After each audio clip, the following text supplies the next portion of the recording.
오늘 우리에게 주시는 하나님의 말씀은 창세기 12장 1절로부터 7절의 말씀입니다. 여호와께서 아브라함에게 이르시되 너는 너의 고향과 친척과 아버지의 집을 떠나 내가 네게 보여줄 땅으로 가라. 내가 너로 큰 민족을 이루고 네게 복을 주어 내 이름을 창대하게 하리니 너는 복이 될지라. 너를 축복하는 자에게는 내가 복을 내리고 너를 저주하는 자에게는 내가 저주하리니 땅의 모든 족속이 너로 말미암아 복을 얻을 것이라 하신지라. 이에 아브라함이 여호와의 말씀을 따라갔고 롯도 그와 함께 갔으며 아브라함이 하란을 떠날 때에 75세였더라. 아브라함이 그의 아내 사레와 조카 롯과 하란에서 모은 모든 소유와 얻은 사람들을 이끌고 가나안 땅으로 가려고 떠나서 마침내 가나안 땅에 들어갔더라. 아브라함이 그 땅을 지나 세겜 땅 모레 상수리 나무에 이르니 그때에 가나안 사람이 그 땅에 거주하였더라. 여호와께서 아브라함에게 나타나 이르시되 내가 이 땅을 네 자손에게 주리라 하신지라. 자기에게 나타나신 여호와께 그가 그곳에서 제단을 쌓고. 할렐루야. 매일같이 우리 쳇바퀴 도는 듯한 그러한 삶을 살지요. 어제, 오늘, 내일. 그러나 그 속에서도 우리를 붙잡으시고 우리에게 약속을 주시고 그리고 그 약속의 길로 인도하시는 그 주님을 오늘 꼭 만나는 시간 되시기를 주님의 이름으로 축복합니다. 아멘. 여러분, 오래전 노래 가사 중에 이런 노래가 있었습니다. 내 인생은 나의 것, 내 인생은 나의 것. 그런데 이 가사를 즐기며 살지 못하는 사람들이 꽤 많은 것 같다고 생각이 들었습니다. 그런데 또 동시에 생각해 볼 수 있는 것은 뭐냐면, 과연 내가 내 인생은 나의 것이라고 노래를 하지만 정말 내 인생이 내 것인가요? 무슨 뜻이냐면, 내 인생이 내 것이라고 이야기를 하면 적어도 내 인생이 내가 마음먹은 대로, 내가 하고 싶은 대로 되는 것이 한 10개 중에 7, 8개는 있어야 되지 않나요? 그런데 실제로 우리가 살아보니까 아이고 턱도 없어요. 내 마음대로 되는 게 정말 없더라고요. 내 인생은 나의 것인 것 같은데 내가 원하는 삶을 살지 못하는 것.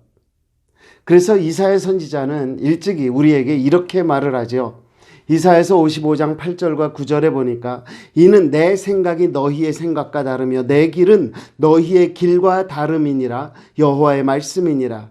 이는 하늘이 땅보다 높음같이 내 길은 너희의 길보다 높으며 내 생각은 너희의 생각보다 높음이니라.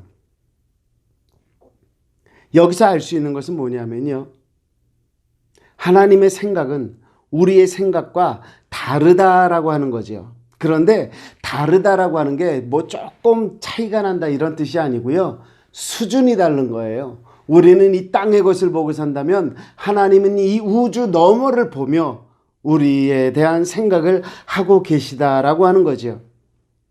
어느새 2021년도가 지난 지 2주가 혹 지나가고 말았습니다. 이러한 속에 우리는 이러한저러한 계획을 세우고 살지요. 이제 막 시작했으니까. 그런데 한번 우리 스스로에게 질문해 볼까요? 과연 나는 내가 세운 2021년도 계획 속에 하나님의 뜻을 어디에다 넣고 있느냐라고 하는 거죠.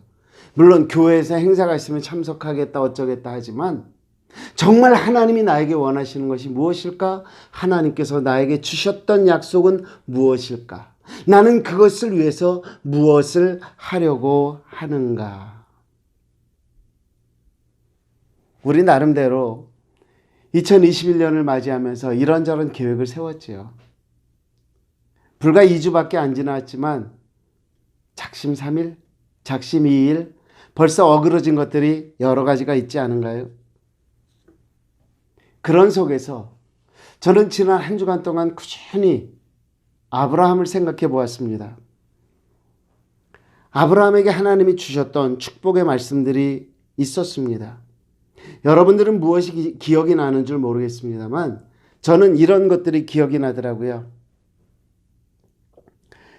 너는 내 친척, 본토 친척 아비집을 떠나라. 그리고 내가 너에게 지시할 곳으로 가라.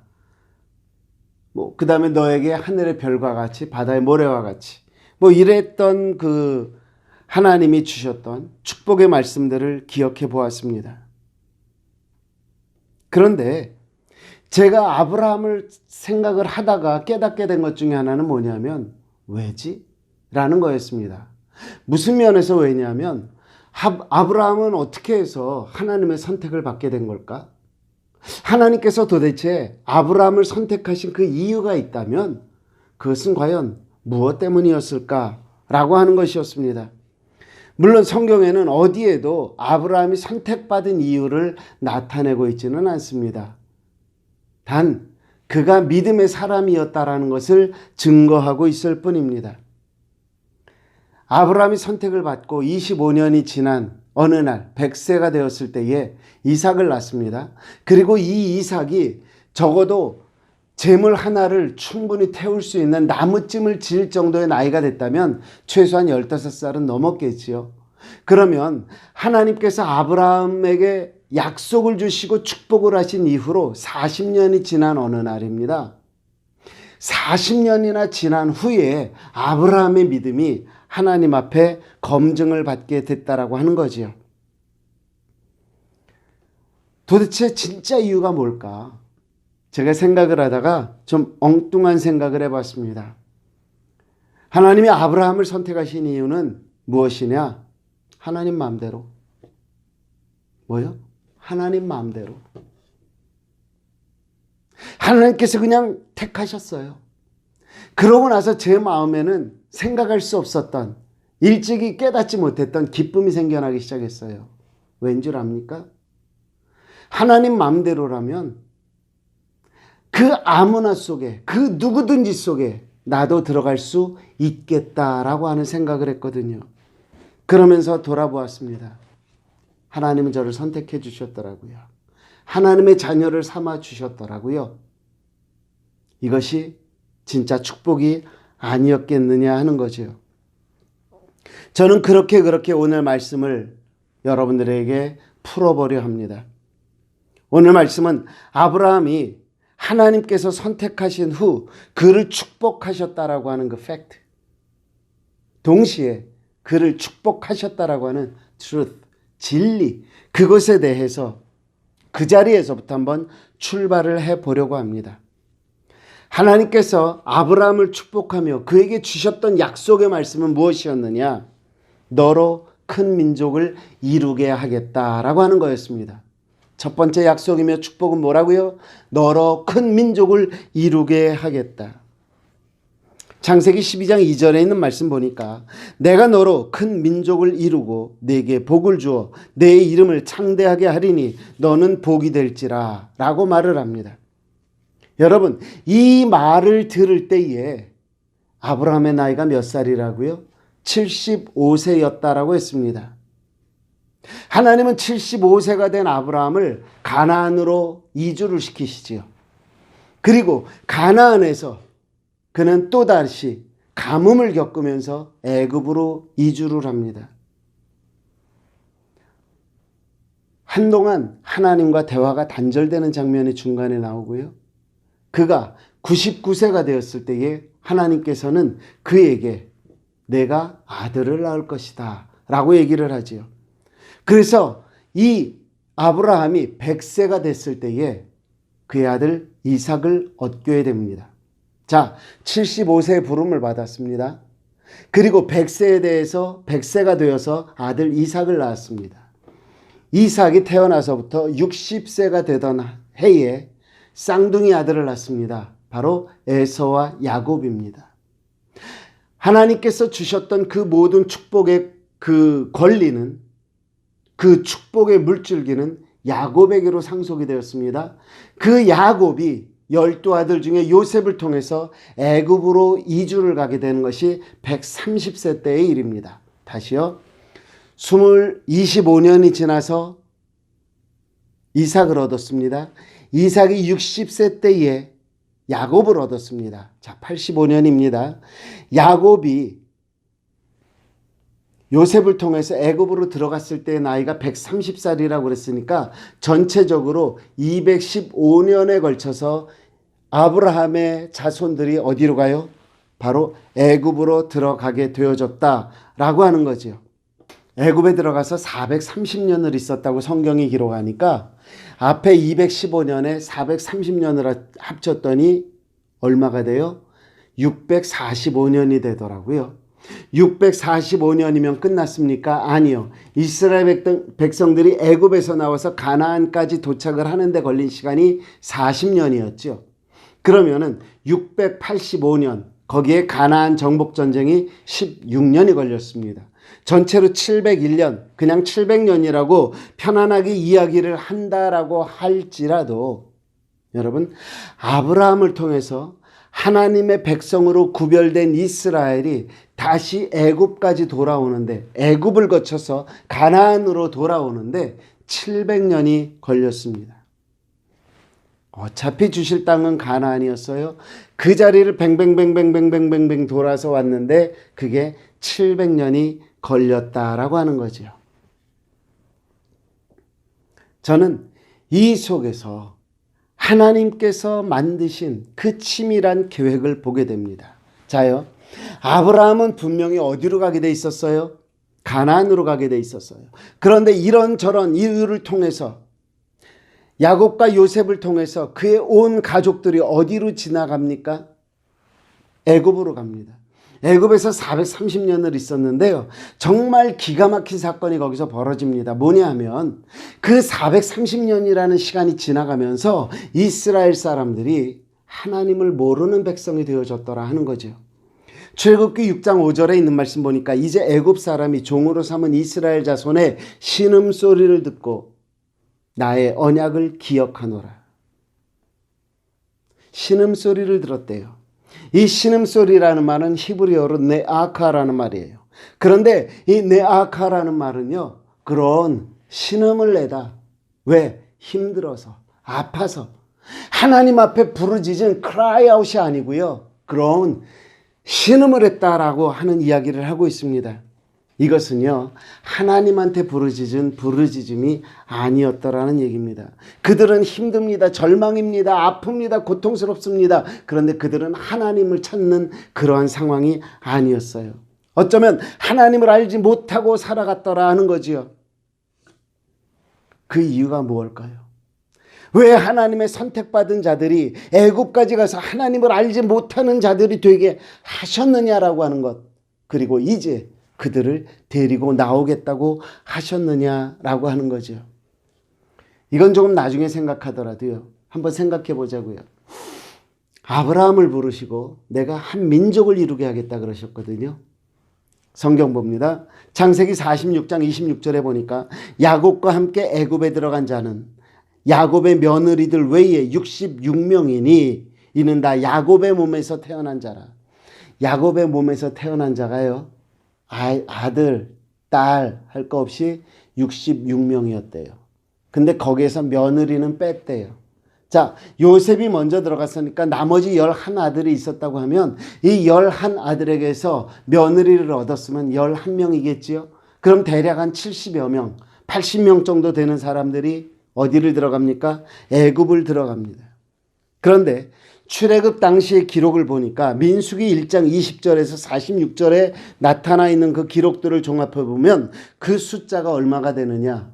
430년, 약 70여 명, 80명 남짓의 숫자가 애굽에 들어가서 430년 동안 있다가 나오는데 그 숫자가 장정만, 전쟁에 참석할 수 있는 20세 이상 60세 이하의 장정만 60만 3,350명입니다. 죄송합니다. 60만 3,550명으로 나와 있습니다. 60만 명이라고 쳐도요, 노인, 여자들, 아이들 합치면 대략 한 200만 명 정도 되지 않았겠느냐 하는 것이 역사학자들의 이야기입니다. 그래서 인구 증가율을 그렇게 계산했더니 어떻게 되느냐, 2.3% 정도의 인구 증가율이 있으면 약 200만 명 정도에 이르게 된다라고 이야기를 하네요. 어쨌든 하나님이 아브라함에게 처음 주셨던 약속, 내가 너로 큰 민족을 이루겠다라고 하는 그 약속이 이루어졌습니까? 안 이루어졌습니까? 불과 몇십 명이 들어갔는데 430년이라는 기간이 지나면서 민족이 이루어졌을 때, 바로 그때 하나님은 이스라엘 백성들을 애굽에서 데리고 나오기로 결정을 하셨다라는 거죠. 여러분, 하나님이 얼마나 치밀한 줄 아십니까? 보세요. 아브라함이 이삭을 얻기 전에 얻었던 아들이 있습니다. 누구죠? 이스마엘입니다. 야곱과 에서가 이삭에게서 같이 나왔습니다. 그런데 야곱에게만 축복을 했거든요. 그랬더니 에서를 어떻게 해요? 하나님께서 물질의 복을 주셔요. 그래서 하나님의 축복이 에서에게로 가지 아니하고 야곱에게로 간 것을 에서로 잊어버리게 만듭니다. 그렇게 제거를 하고 야곱과 그의 후손들, 아브라함에게서 이삭으로, 이삭에게서 야곱으로 넘어간 그 하나님의 혈통을, 하나님이 작정하신 혈통을 애굽으로 보내서 그곳에서 이스라엘을 만들고 있더라 하는 거죠. 여러분, 우리가 알아야 될 게 바로 이겁니다. 하나님은 우리를 그냥 어느 누구 중에 하나로 만드신 분이 아니라 철저하게 계획하시고 인도하시고 그 섭리 속에서 우리들을 택하셨다라고 하는 겁니다. 믿으십니까? 왜 내가 특별하다고요? 하나님의 선택을 받았으니까. 예레미야서 1장 5절에 있는 말씀 잘 아시지요? 내가 너를 모태에 짓기 전에 너를 알았고 네가 배에서 나오기 전에 너를 성별하였고 너를 여러 나라의 선지자로 세웠노라 라고 말씀을 합니다.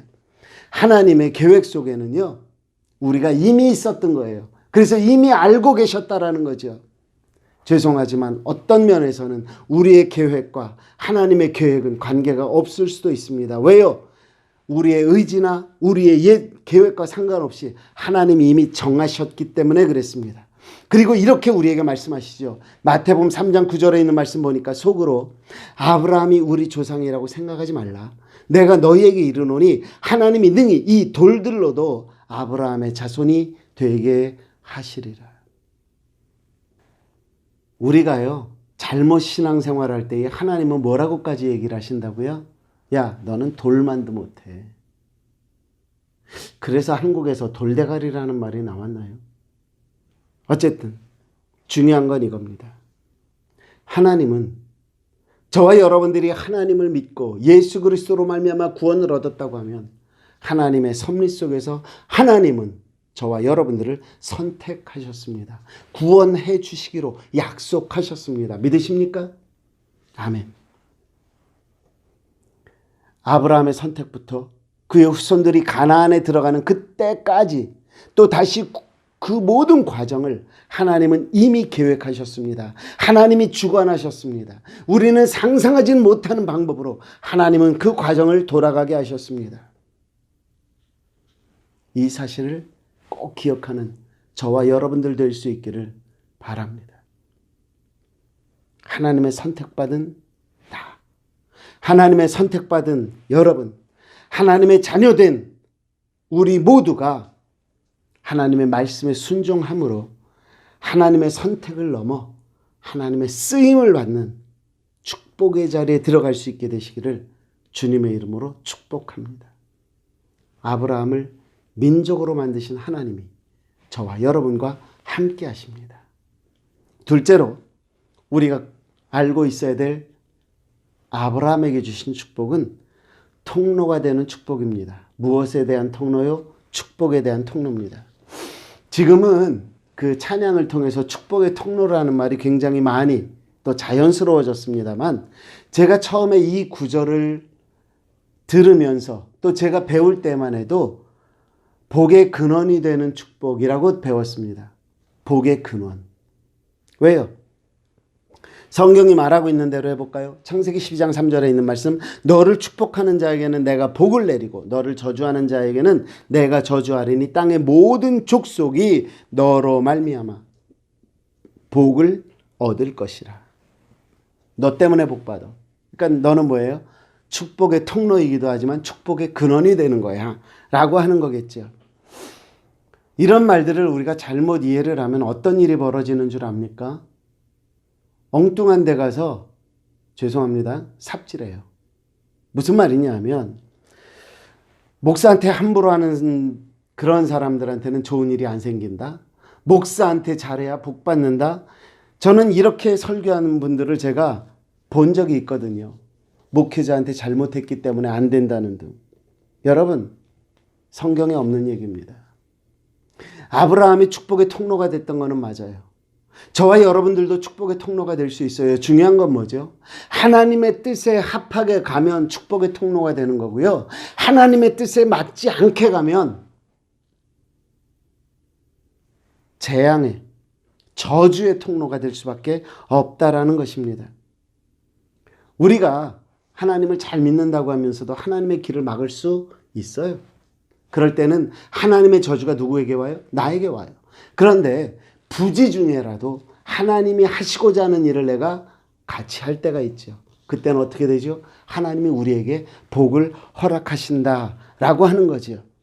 그렇기 때문에 저와 여러분들이 알아야 될 것, 우리는요, 하나님의 뜻이 어디 있느냐를 아는 것이 가장 소중한 겁니다. 아브라함이 받은 복은 바로 그런 복이에요. 그가 가서 무엇을 할 때에 그들에게 선을 베푼 사람, 아브라함에게 선을 베풀었던 사람들이 잘 됐고요. 아브라함과 그 이스라엘 백성들에게 악으로 베풀었던 사람들은 다 어려움을 겪게 되더라는 거죠. 몇 가지 예를 들어볼게요.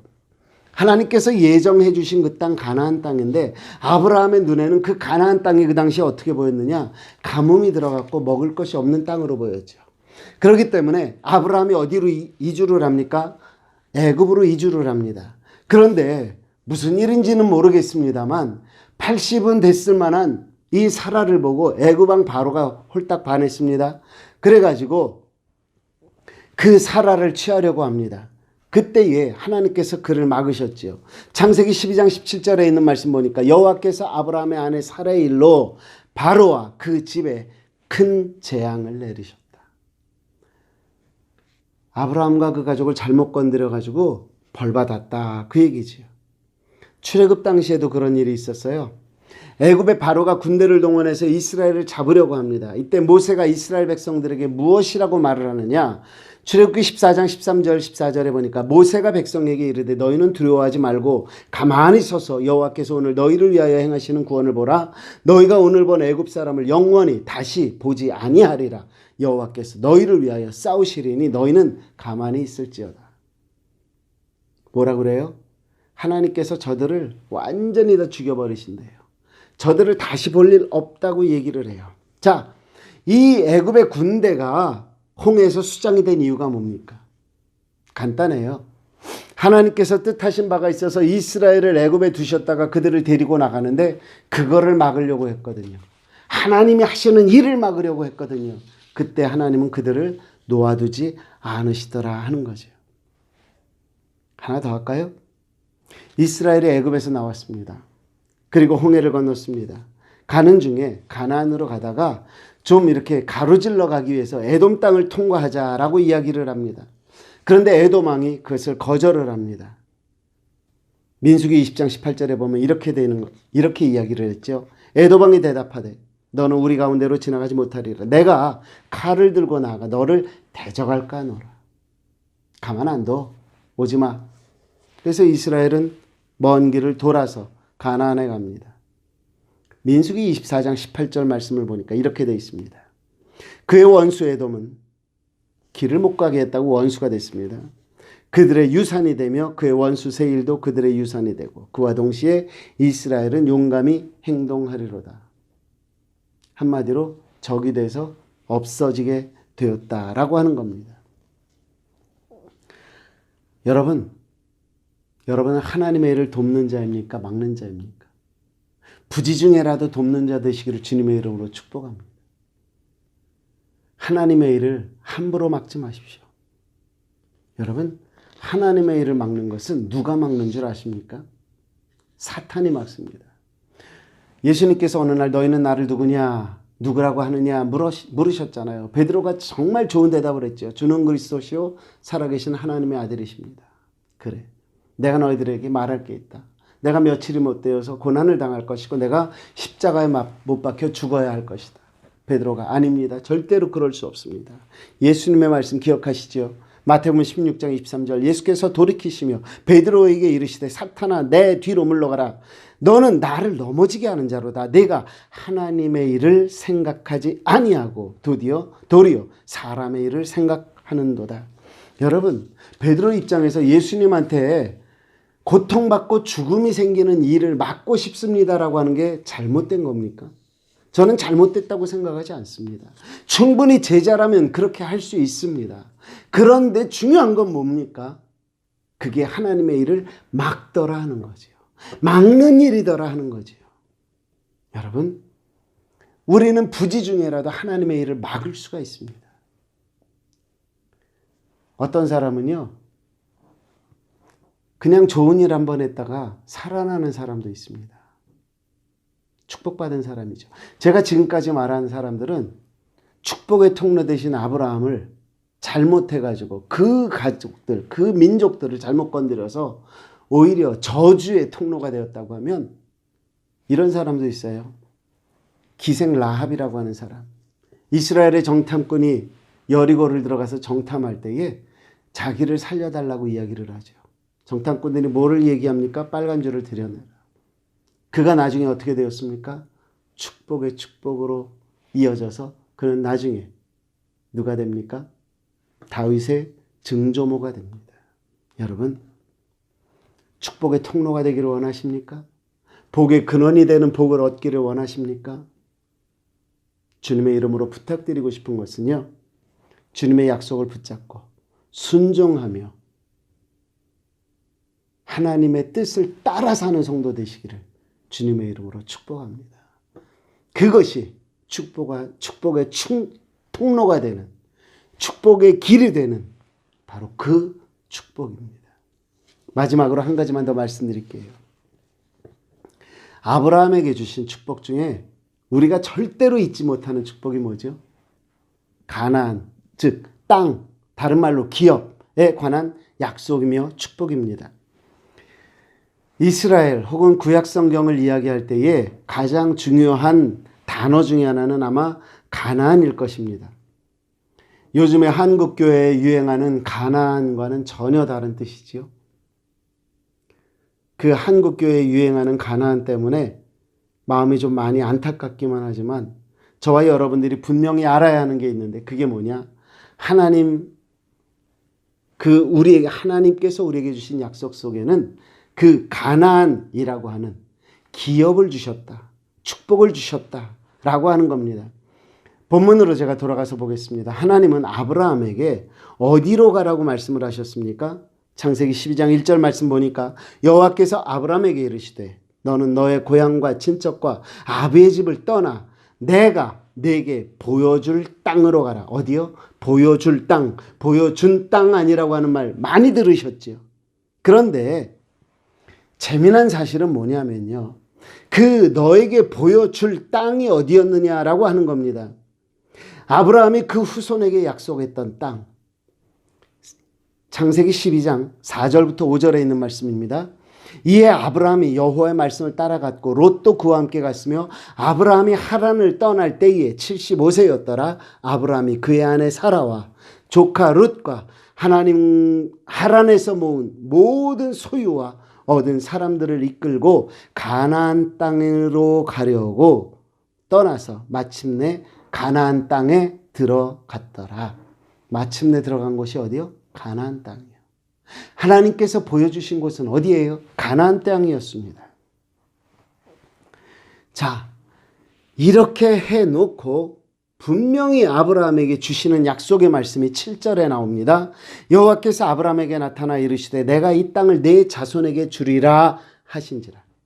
자기에게 나타나신 여호와께 그가 그곳에서 제단을 쌓았습니다. 자, 저는 이 부분을 꽤 오랜 시간 생각해 온 것 같습니다. 하나님은 아브라함에게 가나안 땅으로 가라고 하셨고 내가 이 땅을 네 자손에게 주리라 라고 말씀을 하셨잖아요. 그런데 이 약속의 말씀 뭐예요? 민족을 이루게 하겠다라고 하는.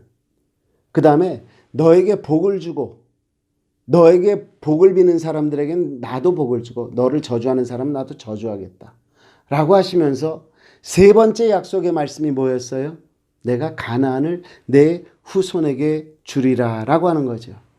이 말은요, 아브라함이 있는 이곳에 언젠간 너의 백성들이 이 자리를 가득 채우게 될 것이다 라고 이야기를 하고 있는 거지요.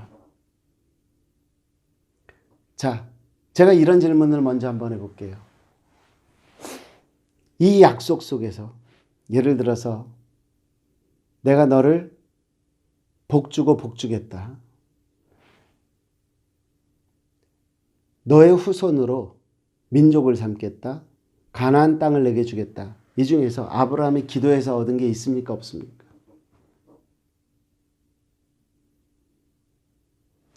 민족을 이루겠다. 복 주겠다. 땅을 주겠다. 아브라함이 달라고 얘기한 적이 있어요? 없어요? 없습니다. 맞습니다. 그런데 하나님이 주시겠다고 정하셨습니다. 그리고 약속을 하신 겁니다. 앞에서도 말씀드렸지만요. 아브라함에게서 이삭으로, 이삭에게서 야곱으로, 야곱이 애굽에 들어가는 데만 215년이 걸립니다. 그곳에서 430년을 머물게 하셨습니다. 저는 이 부분이 참으로 궁금했습니다. 이유는 뭐냐면요. 적어도 제가 알고 있는 하나님, 적어도 제가 믿고 있는 하나님은요. 그곳 가나안 땅에서 그냥 잘 살게 하시면서 얼마든지 다 띄어내고 아브라함의 후손으로 그 자리를 채울 수 있는 분이라고 저는 생각합니다. 저는 그렇게 믿습니다. 그런데 그런 방법을 쓰지 않으셨단 말이죠. 215년이라는 긴 시간을 통해서 출애굽까지 따지면 전체 3분의 1을 이주하는 데 쓰셨어요. 그리고 나머지 3분의 2, 애굽에서 출발할 그 기간 동안에는 그들이 오히려 하나님을 점점 잊어버리게 만들었다라고 하는 거죠. 그리고 나서 그들을 다시 이끌고 나오는데 56년에 걸쳐서 하나님의 백성으로 탈바꿈을 시키더라 하는 거지요.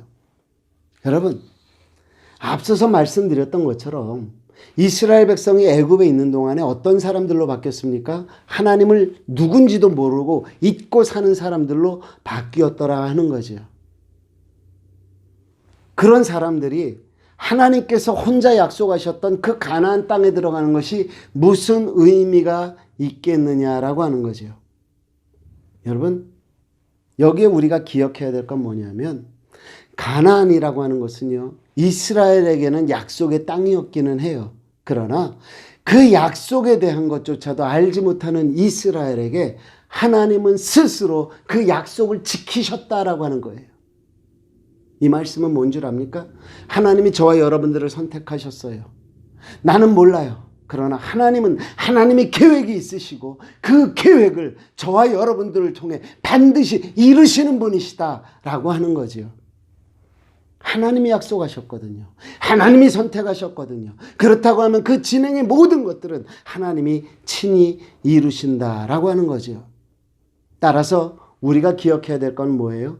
하나님이 우리에게 주시는 그 가나안 혹은 기업 혹은 사명, 그것은 무엇을 뜻하느냐? 하나님이 어떤 분이신지, 하나님이 신실한 분이시라는 것, 하나님은 약속을 지키시는 분이라는 것, 그것을 드러내는 사건이었다라고 하는 거죠. 신명기 7장 9절에 보니까 이렇게 돼 있어요. 그런즉 너는 알라. 오직 내 하나님 여호와는 하나님이시요 신실하신 하나님이시라. 그를 사랑하고 그의 계명을 지키는 자에게 천대까지 그의 언약을 이행하시며 약속을 지키신대요. 왜? 신실한 분이시니까. 저와 여러분이 기억해야 하는 하나님은 이런 분이십니다. 오늘 가나안이라는 약속의 땅을 통해서 저와 여러분들에게 무엇을 말씀하셔요? 네가 기억을 못해도, 네가 깨닫지 못해도 나는 내가 너에게 준 약속을 지킬 것이야 라고 말씀을 하고 계신다라는 거죠. 바라기는요, 우리는 매일 쳇바퀴 도는 것 같은 삶을 살지라도 하나님은 우리를 이미 떠나온 가나안에서 애굽을 돌아서 믿음의 광야길을 걷게 하신 것이다라는 걸 믿으시기를 바랍니다. 하나님은 누구라고요? 약속 그 자체요. 그 약속을 지키시는 신실한 분이십니다. 한 가지만 더 말씀을 드리면, 가나안에서 우리가 배워야 될 것은요, 그 과정을 누구만 통과하느냐라는 거예요. 가나안에 들어갈 수 있는 사람 과연 누구냐라고 하는 거예요. 제가 깨달은 바는요, 가나안에 들어갈 수 있는 사람, 하나님의 약속을 성취받으며 하나님 앞에 영광을 돌릴 수 있는 사람은 바랄 수 없는 중에 바라고 믿음의 사람만이 들어가는 것이다 라는 것을 우리에게 알게 하신다라는 거죠. 로마서 4장 18절에 있는 말씀 보니까 아브라함이 바랄 수 없는 중에 바라고 믿었으니 이는 내 후손이 이와 같으리라 하신 말씀대로 많은 민족의 조상이 되게 하려 하심이라. 아브라함이 바랄 수 없는 중에 바라고 믿었대요. 그리고 내 후손이 이와 같을 것이래요. 실제로 그랬을까요? 안 그랬을까요? 그랬습니다. 700년 가까이에 걸친 그 사건을 이루는 마지막 장면, 그 56년의 사건을 보면요, 이스라엘 백성들이 60만 명이 넘는 숫자가 애굽에서 나왔습니다. 근 200만 명이라고 할까요? 그런데 그들 중에 20세 이하의 젊은 사람들만 남겨놓고 나머지는 광야에서 40년을 살면서 다 죽습니다. 왜 그랬지요?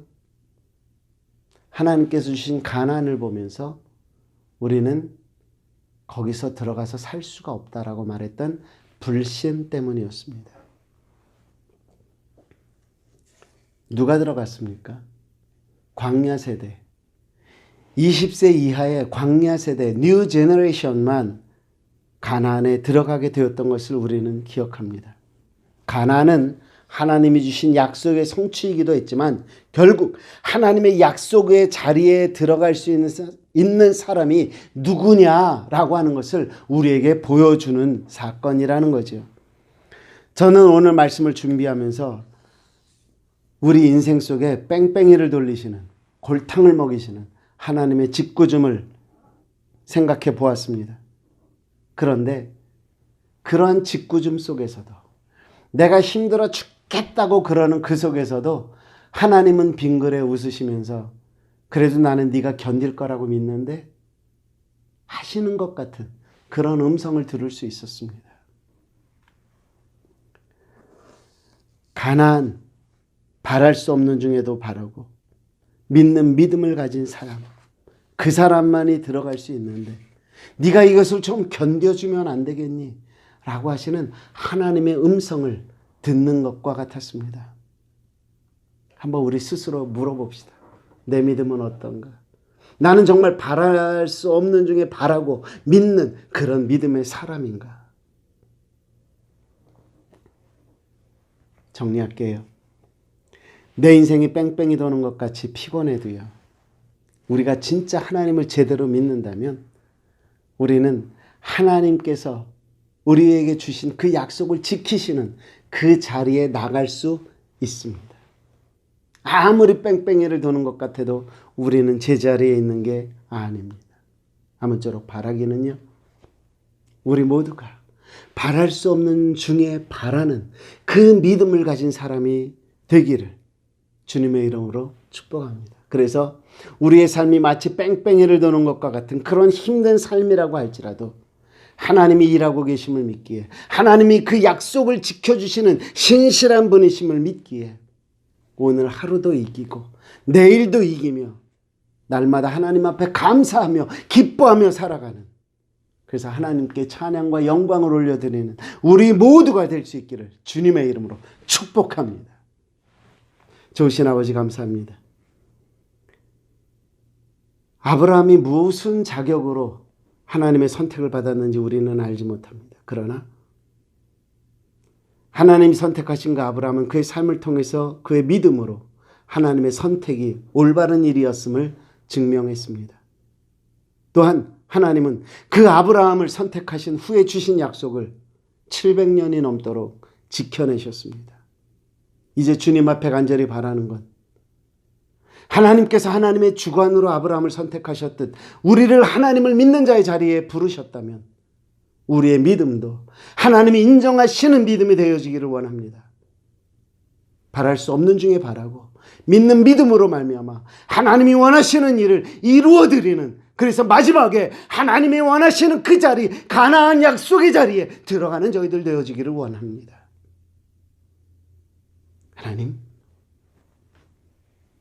하나님은 약속을 지키시는 분이오니 그것을 믿고 하루하루 순간순간 하나님을 바라며 살아가는 우리 모두가 되게 하시고, 하나님 때문에 날마다 감사하며 즐거워하며 행복해하는 믿음 있는 그리스도인들 될 수 있도록 우리를 축복하여 주시옵소서.